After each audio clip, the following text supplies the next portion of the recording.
नमस्कार, news phonation में आपका स्वागत है और मैं हूं आपके साथ युवराज। कोरोना महामारी एक तरफ से अपने चरम पर है और लगातार कोरोना का आंकड़ा बढ़ रहा है। बात की जाए तो बिहार की, तो 4 दिनों से ही बिहार में करीब 10,000 से ज़्यादा मामले सामने आ रहे हैं और कल की बात की जाए तो पटना में ही कुल करीब 2800 से ज़्यादा कोरोना के संक्रमित मिले हैं। अब कोरोना की इस लड़ाई में पटना हाई कोर्ट भी कूद पड़ा है और उसने केंद्र सरकार तथा राज्य सरकार से तल्ख टिप्पणियां और फिर तल्ख के सवाल पूछ दिए हैं। आखिर ऑक्सीजन नहीं होने के कारण मरीजों को अस्पताल में बेड नहीं मिल रहे हैं और फिर साथ ही साथ दवाओं की किल्लत को लेकर भी हाई कोर्ट ने तल्ख टिप्पणियां की हैं। आपको इस खबर के बारे में विस्तार से बताते हैं और बताते हैं कि हाई कोर्ट ने राज्य सरकारों को अब क्या निर्देश दे दिया है। कोरोना महामारी से निपटने, ऑक्सीजन की आपूर्ति और अस्पतालों में बेडों की उपलब्धता बढ़ाने के लिए राज्य सरकार द्वारा अब तक के इंतजामों से पटना हाई कोर्ट संतुष्ट नहीं है। यही कारण है कि कोर्ट ने सरकार की व्यवस्था को नाकाफी बताया है।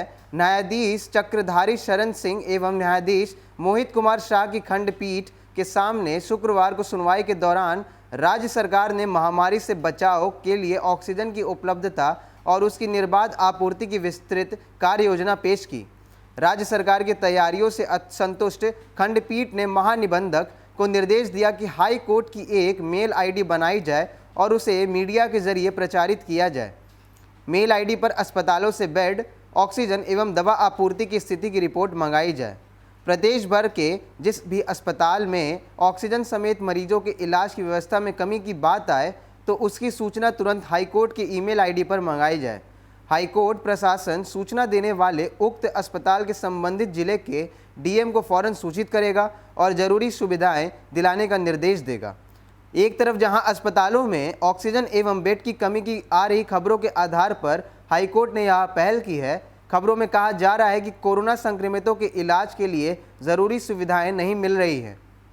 खंडपीठ ने केंद्र सरकार के डायरेक्टर जनरल को निर्देश दिया कि वह 2 दिनों के अंदर मेडिकल एक्सपर्ट की एक टीम बनाकर बिहार भेजे।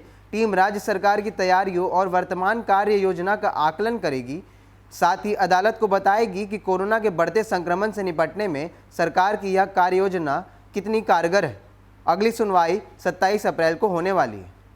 तो एक तरफ जहां पूरा देश और पूरा प्रांत यानी बिहार कोरोना की मार से झेल रहा है और दूसरी तरफ आपको बता दें कि लगातार कोरोना का आंकड़ा बढ़ रहा है और फिर लगातार कोरोना के मरीज मिल रहे हैं। मगर एक और सकारात्मक खबर यह है कि जितनी रफ्तार में कोरोना के नए मरीज मिल रहे हैं उसी की अब तिगुनी रफ्तार में कोरोना के मरीजों ने कोरोना को हराया है, यानी वे स्वस्थ हो रहे हैं। कल की बात की जाए तो करीब 6,000 से भी ज़्यादा कोरोना मरीजों ने कोरोना को हराया है और स्वस्थ होकर अपने घर की तरफ लौटे हैं।